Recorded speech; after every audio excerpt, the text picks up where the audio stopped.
आन हजरत पर वही का इब्तिदाई दौर अच्छे सच्चे पाकीज़ा ख्वाबों से शुरू हुआ। आप ख्वाब में जो कुछ देखते वो सुबह की रोशनी की तरह सही और सच्चा साबित होता।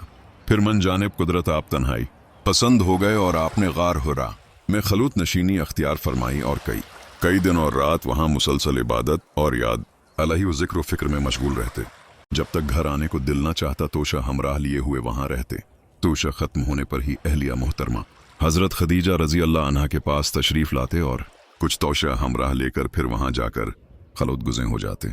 यही तरीका जारी रहा यहाँ तक कि आप पर हक मुनकशिफ हो गया और आप गार हुराही में क़याम पजीर थे कि अचानक हजरत जबरील अलैहिस्सलाम आपके पास हाजिर हुए और कहने लगे कि ए मोहम्मद पढ़ो। आप फरमाते हैं कि मैंने कहा कि मैं पढ़ना नहीं जानता।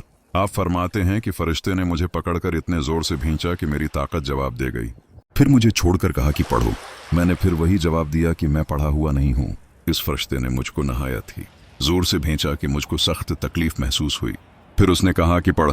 मैंने कहा कि मैं पढ़ा हुआ नहीं हूँ।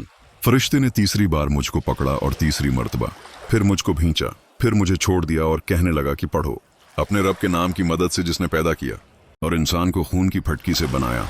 पढ़ो और आपका रब बहुत ही मेहरबानियां करने वाला है। बस यही आयतें आप हजरत जबरील अलैहिस्सलाम से सुनकर इस हाल में गार हिरा से वापस हुए कि आपका दिल उस अनोखे वाकया से कांप रहा था। आप हजरत खदीजा के यहाँ तशरीफ लाए और फरमाया कि मुझे कंबल ओढ़ा दो, मुझे कंबल ओढ़ा दो। लोगों ने आपको कंबल ओढ़ा दिया। जब आपका डर जाता रहा तो आपने अपनी जोजा मोहतरमा हजरत खदीजा रजी अल्लाह अन्हा को तफसील के साथ ये वाकया सुनाया और फरमाने लगे कि मुझको अब अपनी जान का खौफ हो गया है। आपकी अहलिया मोहतरमा हजरत खदीजा रजी अल्लाह अन्हा ने आपकी ढारस बंधाई और कहा कि आपका ख्याल सही नहीं है। खुदा की कसम आपको अल्लाह कभी रसवा नहीं करेगा। आप तो अखलाक फाजला के मालिक हैं। आप तो कनवा परूर हैं। बेकिसों का बोझ अपने सिर पर रख लेते हैं। मफलसों के लिए आप कमाते हैं।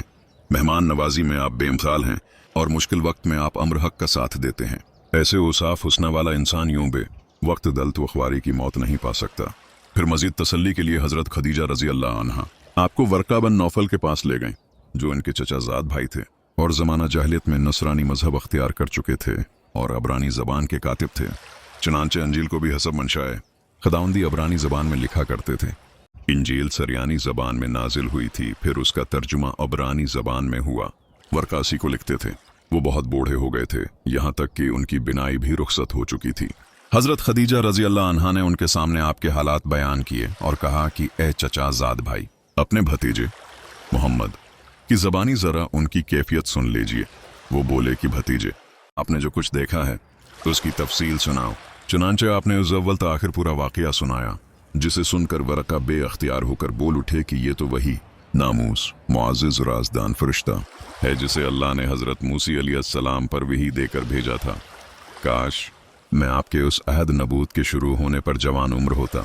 काश मैं उस वक्त तक जिंदा रहता जबकि आपकी कौम आपको इस शहर से निकाल देगी। रसूल करीम ने यह सुनकर ताज्जुब से पूछा कि क्या वो लोग मुझको निकाल देंगे, हालांकि मैं तो इनमें सादिक व अमीन व मकबूल हूँ। वर्का बोला, हाँ ये सब कुछ सच है, मगर जो शख्स भी आपकी तरह अम्र हक लेकर आया लोग उसके दुश्मन ही हो गए हैं। अगर मुझे आपकी नबूत का वो ज़माना मिल जाए तो मैं आपकी पूरी मदद करूँगा। मगर वर्का कुछ दिनों के बाद इंतकाल कर गए। फिर कुछ उर्सा तक वही की आमद मौकूफ रही।